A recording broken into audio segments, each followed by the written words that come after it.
Teachers को salary मिलती है वो बहुत कम मिलती है, ये हर टीचर की शिकायत है। जी टीचिंग वैसे ही एक अंडरपेड जॉब है हमारी, बहुत ज़्यादा ओनरशिप होती है, वो अपना जो प्रॉफिट का मार्जिन होता है वो बहुत ज़्यादा रखते हैं और टीचर पे बहुत कम इन्वेस्ट करते हैं। आजकल तो बात बात पे लोग रोड पर निकल आते हैं किसी न किसी वजह से, जो भी जिसके साथ भी नाइंसाफ़ी हो रही हो, तो टीचर्स क्यों नहीं बाहर आ जाते कि यार ये क्या है सैलरी। आजकल के प्राइवेट स्कूल्स इतने अच्छे हैं, वो किसी को नाराज़ नहीं करते, एडमिशन दे देते हैं। वो किस तरीके से?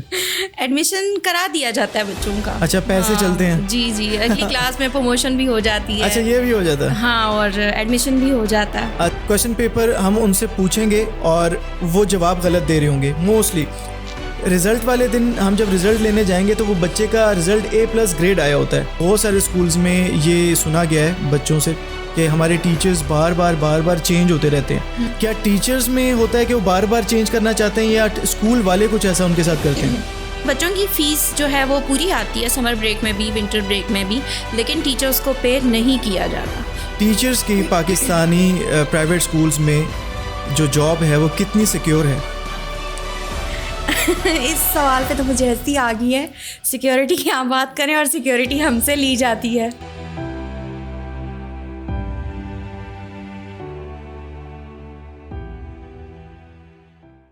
अस्सलाम वालेकुम नाजरीन, मैं हूं आपका होस्ट नुमान और इस वक्त मेरे साथ मौजूद हैं मारिया। मारिया के बारे में मैं सबसे पहले आपको बताता चलूं कि ये स्कूल टीचर हैं किसी प्राइवेट स्कूल में, काफ़ी इनका पुराना एक्सपीरियंस भी रहा हुआ है और इनको बुलाने का मकसद ये था कि बहुत सारे स्कूल में बहुत सारी नाइंसाफ़ियाँ होती हैं, ये पेरेंट्स का कहना है। तो उससे रिलेटेड बल्कि सिर्फ पेरेंट्स ही नहीं, टीचर्स की कुछ शिकायत हैं, कुछ बच्चों की भी शिकायत हैं, उससे रिलेटेड आज इनसे कुछ क्वेश्चंस करेंगे। अस्सलाम वालेकुम, कैसी हैं आप? ठीक हैं?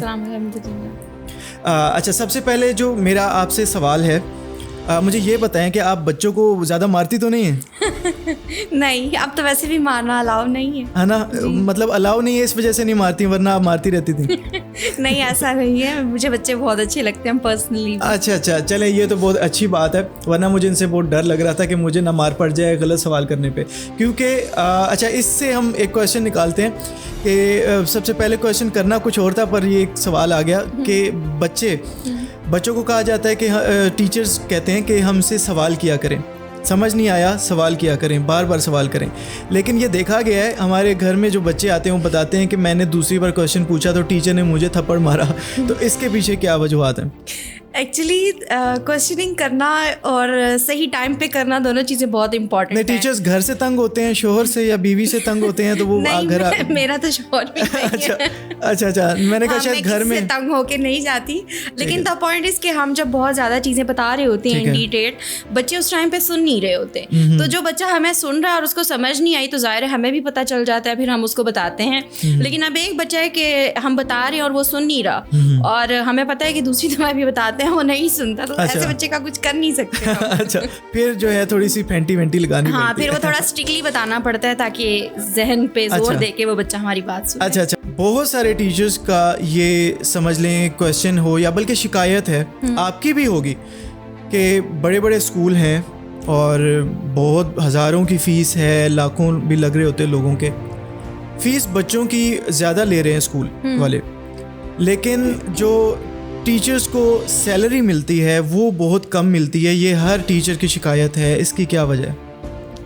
अच्छा, ये तो सारे प्राइवेट सेक्टर के जो टीचर्स हैं वो मुझसे एग्री करेंगे कि जी टीचिंग वैसे ही एक अंडरपेड जॉब है हमारी, बहुत ज़्यादा। और दूसरी बात यह कि जाहिर है जब फीसेस ज़्यादा हैं तो जो हमारी मैनेजमेंट या ओनरशिप होती है वो अपना जो प्रॉफिट का मार्जिन होता है वो बहुत ज़्यादा रखते हैं और टीचर पे बहुत कम इन्वेस्ट करते हैं। तो ये चीज़ है बेसिकली। तो ये तो बिजनेस नहीं हो गया कि ये तो फिर पहले हमें कहा जाता था कि टीचर्स जो हैं वो खिदमत करते हैं लोगों की, तो ये किस किस्म की खिदमत है? ये तो फिर बिजनेस हुआ। एग्जैक्टली जो हमारा प्राइवेट सेक्टर है बिजनेस ही है ये अभी। आप खुद देख लें, हम एक जगह पे जाते हैं, एक एरिया में आपको इतने स्कूल्स देखने को मिलते हैं, तो क्यों हैं वो इतने स्कूल्स?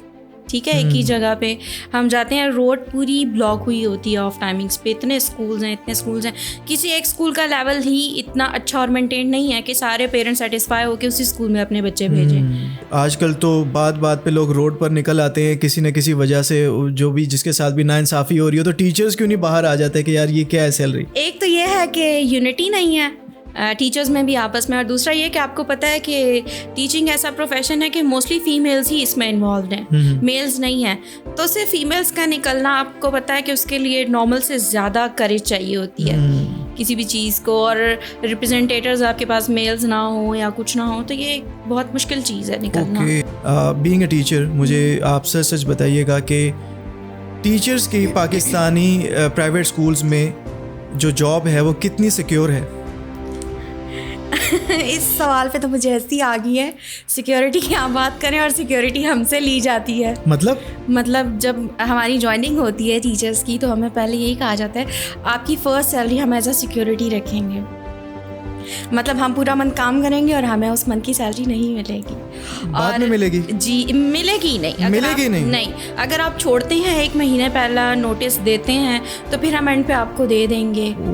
और हाइप को ज़रा कम करने के लिए कि जी होता है समटाइम्स टीचर्स पैनिक हो जाती हैं कि पूरे मंथ की सैलरी हमें देनी पड़ेगी, तो इस हाइप को कम करने के लिए वो आपको एक और सजेशन दे देते हैं कि जी हम 2,000 करके आपकी सैलरी रख लेंगे, हर मंथ 2,000 आपकी सैलरी से। तो ये तो बड़ी गलत बात है, बल्कि आपको सिक्योरिटी लेनी चाहिए जी, तो स्कूल वालों से। बस देख लें मेरी कितनी सिक्योर जॉब है।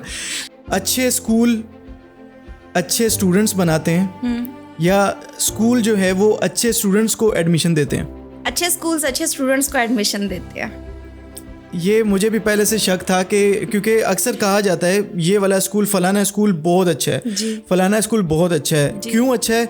इनके जो बच्चे हैं पढ़ने वाले, उन लोगों के रिजल्ट्स बहुत अच्छे आते हैं। तो मैंने बड़ा गौर किया इस बात पे कि यार जो स्कूल जहाँ जितने भी बने हुए अच्छे, वहाँ पर कोई भी बच्चा जब जाता है जो लायक नहीं है ज़्यादा, और अभी उसकी तो स्टार्टिंग है ना, स्टार्टअप है, उसने एडमिशन ले लिया और एडमिशन लेने के लिए उसने एडमिशन टेस्ट दिया। अब वो लायक नहीं है तो एडमिशन टेस्ट में वो फेल हो जाएगा तो उसको एडमिशन ही नहीं मिलेगा। तो फिर ये अच्छे स्कूल तो ना कहलाए। आजकल के प्राइवेट स्कूल्स इतने अच्छे हैं, वो किसी को नाराज नहीं करते, एडमिशन दे देते हैं। वो किस तरीके से? एडमिशन करा दिया जाता है बच्चों का। अच्छा, पैसे चलते हैं? जी, अगली क्लास में प्रमोशन भी हो जाती है। अच्छा, ये भी हो जाता है? हाँ, और एडमिशन भी हो जाता है। अच्छा, ये हमारा के मामलात हैं। बिल्कुल हमारा प्यारा मुल्क है पाकिस्तान, माशाल्लाह से। खैर, सबका ख्याल रखता है। और इस तरीके से जो है, आपने सुना है नाज़रीन के आजकल पैसा चल रहा है और हर किस्म के स्टूडेंट को रखा जा रहा है जो अफोर्ड नहीं कर पा रहा और बच्चा लायक नहीं है, फिर उसको किसी बुरे स्कूल में जाना पड़ता है मजबूरन। मैंने बहुत दफ़ा देखा है कि हमारे घर में भी बच्चे हों या कहीं पर भी होते हैं, वो उनके पेपर्स होते हैं, वो पेपर्स की तैयारी करते हैं, बहुत ज़्यादा बच्चा लायक नहीं है, वो पेपर देने जाता है, वापस आएगा, हम उससे पूछेंगे क्या क्वेश्चन थे, या हम देखेंगे क्वेश्चन पेपर, हम उनसे पूछेंगे और वो जवाब गलत दे रहे होंगे मोस्टली। रिज़ल्ट वाले दिन हम जब रिज़ल्ट लेने जाएंगे तो वो बच्चे का रिज़ल्ट A+ ग्रेड आया होता है। इसके पीछे क्या राज है? तो आप लोग खुश नहीं होते? आप लोगों का बच्चा आप लोगों को सरप्राइज देता है। हम खुश होते हैं, पर हमें शक हो जाता है कि ये बच्चे की, एक तो हम राइटिंग देखते हैं वो भी नहीं होती अक्सर, और इसके अलावा चलिए राइटिंग अगर हो भी तो हमें बच्चे पे यकीन नहीं होता, हमारा बच्चा इतना लायक है नहीं, ये A+ ग्रेड कैसे आ गया? जो बच्चा उस वक्त पेपर देकर घर आया है और वो जवाब नहीं दे पा रहा उस चीज़ का, वो पेपर के टाइम पे कैसे उसने सारा ठीक कर लिया कि A+ ग्रेड ले लिया? बच्चों को स्कूल में during exams food for thought भी दिया जाता है। ओके जी, यानी कि टीचर्स खुद हेल्प करते हैं और जो भी बच्चे को नहीं आ रहा वो खुद फिल करके और वो पास करके दिए जाते हैं बेसिकली बच्चे। इसलिए मोस्टली बच्चे A+ ग्रेड ले रहे होते हैं और वो फिर घर जाके अपने माँ बाप को, चाचे मामे को लूटते हैं कि अच्छा रिजल्ट आया, कुछ लेकर दो। ऐसे ही है। अच्छा, मुझे ये बताएं कि बहुत सारे स्कूल्स में ये सुना गया है बच्चों से कि हमारे टीचर्स बार बार चेंज होते रहते हैं। मेरी फ़लानी उर्दू की टीचर चेंज हो गई, मेरी इंग्लिश की टीचर चेंज हो गई। वो इतने स्कूल्स, जितने भी स्कूल्स हैं, वो टीचर्स को सस्टेन क्यों नहीं होने देते? कोई भी टीचर एक जगह टिक नहीं पा रहा होता। क्या टीचर्स में होता है कि वो बार बार चेंज करना चाहते हैं या स्कूल वाले कुछ ऐसा उनके साथ करते हैं? एक्चुअली कोविड के बाद से तो बहुत ही ज़्यादा ये चीज़ कॉमन हो गई है। कोविड के दौरान जो डाउन साइजिंग की गई थी टीचर्स की, तो वो अब जाहिर है, मैंने आपको जैसे पहले बताया कि it's just a business, nothing else. तो अब जो ओनर्स हैं उनको ये पता चल गया है कि जी आप जो काम 10 टीचर्स के साथ कर रहे थे वो आप 5 या 6 टीचर्स के साथ भी कर सकते हैं। तो उनका अब यही गोल है कि जी आप कम टीचर्स रखें और उन्हीं से काम लें। और एक तो ये कि बर्डनाइज किया जाता है टीचर्स को, और दूसरा ये कि एक नई स्ट्रैटेजी अब आ गई है कि जी इंक्रीमेंट, एनुअल इंक्रीमेंट जो होता था वो start of the new session में लगता था। मार्च में सेशन स्टार्ट होता है और साथ ही सारे टीचर्स का इंक्रीमेंट लग जाता था। अब वो लोग इस सीन को जो है वो आगे ले गया, अगस्त में जाके जो है वो इंक्रीमेंट लगेगा। तो अब एक ये चीज़ होगी और दूसरा ये कि जब टीचर न्यूली ज्वाइन करता है कोई भी इंस्टीट्यूशन, तो जो फर्स्ट ईयर उसका होता है उसमें उसको समर ब्रेक और विंटर ब्रेक जो होती है उसकी सैलरीज नहीं मिलती हैं। ओह, आप पढ़ाने भी जाती हैं पर सैलरीज नहीं मिलती जी। ब्रेक होता है, वैसे हम जाते नहीं हैं, एक आध दिन किसी दिन ड्यूटीज़ हमारी लग जाती हैं तो हम चले जाते हैं, लेकिन बच्चों की फ़ीस जो है वो पूरी आती है समर ब्रेक में भी, विंटर ब्रेक में भी, लेकिन टीचर्स को पे नहीं किया जाता। और जब उनका साल पूरा हो जाता है नेक्स्ट ईयर, फिर उनको वो पाबंद होते हैं सैलरीज देने के। तो इस वजह से जब साल पूरा होता है, अब अगले साल उनको इंक्रीमेंट भी लगना है और उनको सैलरीज भी देनी है छुट्टियों की, तो क्यों ना, इससे बेहतर है वो न्यू टीचर हायर कर लें, फिर उसको कहीं साल पूरा करोगी तो तब मिलेगी। यानी कि ये सारी गेम स्कूल वाले खुद कर रहे होते हैं, एडमिनिस्ट्रेशन कर रही होती है सारा कुछ। ओके, वही बिजनेस है तो फिर तो उनको प्रॉफिट ही चाहिए, तो वो तो ये काम करेंगे ना। कोई टीचर रुक जाएगा फिर उसकी सैलरी बढ़ानी पड़ेगी और ये सब करना पड़ेगा, तो वो शॉर्टकट ढूंढते हैं, तभी टीचर्स चलते रहते हैं। और मार्केट में इतने टीचर्स हैं, बेसिकली जो टीचिंग जॉब है आपको पता है कि it's considered as a secure job for females. बहुत सारी फैमिलीज होती हैं जो कोई और जॉब अलाउ नहीं कर रही होती हैं फीमेल्स को, तो टीचिंग में ये है कि एक टाइमली फ्री हो जाते हैं, टाइम से घर आ जाते हैं, तो फैमिलीज अलाउ कर देती हैं, तो इस वजह से भी है। यानी टीचर्स मेरी नज़र में फिर तो मजबूर हैं कि वो अब अपने फील्ड को चेंज भी नहीं कर पा रहे, वो कम सैलरी पर ही गुजारा कर रहे हैं और जो भी उनके साथ नाइंसाफ़ी हो रही है वो उसको बस पीते जा रहे हैं, क्योंकि उनको अलाउ ही टीचिंग की जो फील्ड की गई है कि आपने टीचिंग ही करनी है, तो वो अब कुछ कर नहीं सकते। देखिए हमारे यहाँ ना टीचिंग को बहुत as a backward job consider किया जाता है नाउअडेज। हमें लगता है कि जो हम टीचर्स होते हैं वो हम किसी दूसरे फोरम पे जाके अपने आप को रिप्रेजेंट नहीं कर सकते हैं, या जो भी हमारे साथ इंजीनियर्स होते हैं, डॉक्टर्स होते हैं, या कोई भी, हम उनके लेवल पे जाके बैठ नहीं सकते, ऑन द टेबल डिस्कशन नहीं कर सकते। That is not the point. अगर बीइंग अ टीचर मैं अपनी बात करूँ तो सिर्फ हम जाके क्लास में पढ़ा नहीं रहे होते हैं, ठीक है, हमारे सोशल इंटरेक्शंस भी हो रहे होते हैं हमारी PTM पे पेरेंट्स के साथ, फिर उसके अलावा हमारी मैनेजमेंट के साथ मीटिंग्स हो रही होती हैं, और हम अपने डॉक्यूमेंट्स खुद डिज़ाइन करते हैं, अपने पेपर्स खुद टाइप करते हैं, हर चीज़ करते हैं। ये हमारे स्कूल्स में टाइपिस्ट नहीं होते हैं, अब कोई भी टाइपिस्ट जो है वो हायर नहीं करता स्कूल वाला। हर टीचर अपने तमाम सब्जेक्ट्स के पेपर खुद ही टाइप करता है, डिज़ाइन करता है, एवरीथिंग, ईच एंड एवरीथिंग। और सॉफ्ट फॉर्म में अगर किसी स्टूडेंट्स का डाटा, क्लास का डाटा हमने कलेक्ट करना है तो हम अपनी फाइल्स भी खुद ही मेंटेन कर रहे होते हैं। लेकिन मुझे नहीं समझ आती कि सोसाइटी में स्टिल टीचर्स को फिर क्यों कहा जाता है कि जी अच्छा आप टीचर हैं और हम कहीं जाते हैं, इवन मैं खुद अब क्विट करना चाह रही हूँ अपनी फील्ड, हालांकि टीचिंग इज़ माई पैशन, लेकिन there are lots of problem I have to face. तो जहाँ भी जाते हैं तो वो यही कहते हैं आपका तो टीचिंग का एक्सपीरियंस है, हालांकि मेरा 8 ईयर्स का टीचिंग का एक्सपीरियंस है और अच्छे इंस्टीट्यूशंस में है, लेकिन वो यही कहते हैं अच्छा आपका तो टीचिंग का एक्सपीरियंस है, आपका कोई और एक्सपीरियंस नहीं है, मतलब आप टीचिंग के एक्सपीरियंस को काउंट नहीं करते क्या? काफ़ी सारे टीचर्स हैं जो हमारी इस वीडियो को देख रहे होंगे और वो आपकी बात से एग्री कर रहे होंगे कि हाँ आप ठीक कह रही हैं। आप हमें अपने कमेंट में लाजमी बताइएगा कि क्या आप लोगों के साथ भी ये काम हो रहा है। अच्छा मारिया, मैं आपसे एक और सवाल करूँगा जो भी हम इस पॉडकास्ट से पहले डिस्कस कर रहे थे। ये तो एक टीचिंग की फील्ड हो गई, स्कूल और टीचर का जो रिश्ता चल रहा है वो क्या चल रहा है, या बच्चों की जो फ़ीस है वो कम, जो बच्चों के साथ हो रहा है वो भी हमने डिस्कस कर लिया। मुझे ये बताएं, बच्चों की तरफ आते हैं। बच्चे ज़हनी तौर पर, आजकल के बच्चे ज़हनी तौर पर बच्चे नहीं रहे, इसकी क्या वजह है? अच्छा, ये इश्यूज़ तो खैर पहले भी, जैसे आपने देखा होगा सोशल मीडिया पे हमारी मीम्स चल रही होती हैं कि जी बच्चों का पहला क्रश उनके टीचर ही होते हैं। मैं ये उस हवाले से बात करी क्योंकि मेरा सारा जो एक्सपीरियंस है ज़्यादातर वो मैट्रिक लेवल का है, और कॉलेज लेवल भी मैंने इंटर्नशिप की है, तो यंग बच्चे होते हैं मेरे पास, तो ये तो एक अंडरस्टूड सी चीज़ है। लेकिन दूसरी बात ये कि जाहिर है फिर आजकल के प्राइवेट स्कूल आपको साथ छोटी क्लासेस भी देते हैं, तो वहाँ भी हमें जाना होता है, क्लासेस अटेंड करनी होती हैं, और हमें भी ये इशू सुनने को मिलते हैं, क्लास में प्रॉब्लम्स हो रही होती हैं, वो कानों में बच्चे फुसफुस कर रहे होते हैं तो बात पहुँच जाती है। तो द पॉइंट इज़ कि बच्चों की गलती नहीं होती है इसमें, बच्चे ये सारी चीज़ें लेके इस दुनिया में नहीं आते हैं, वो अपने इर्द गिर्द से चीज़ों को पिक करते हैं। तो इट्स मीन के घरों में, फैमिलीज़ में वो ये नेगेटिव चीज़ें देख रहे हैं तो बच्चा उसको पिक कर रहा है और स्कूल में आके अपने फ्रेंड्स के साथ डिस्कस कर रहे हैं ना। तो इस चीज़ का जिम्मेदार कौन हुआ? अब मैं कहूँगी, जाहिर है मैं तो वही कहूँगी जो सच है ऑब्वियसली, क्योंकि स्कूल्स में तो ये वाला इन्वायरमेंट नहीं होता कि हम बच्चे को ये चीज़ें दिखा सकें या बता सकें, तो जाहिर है बच्चे घर से ही ये सारी चीज़ें लेके आते हैं।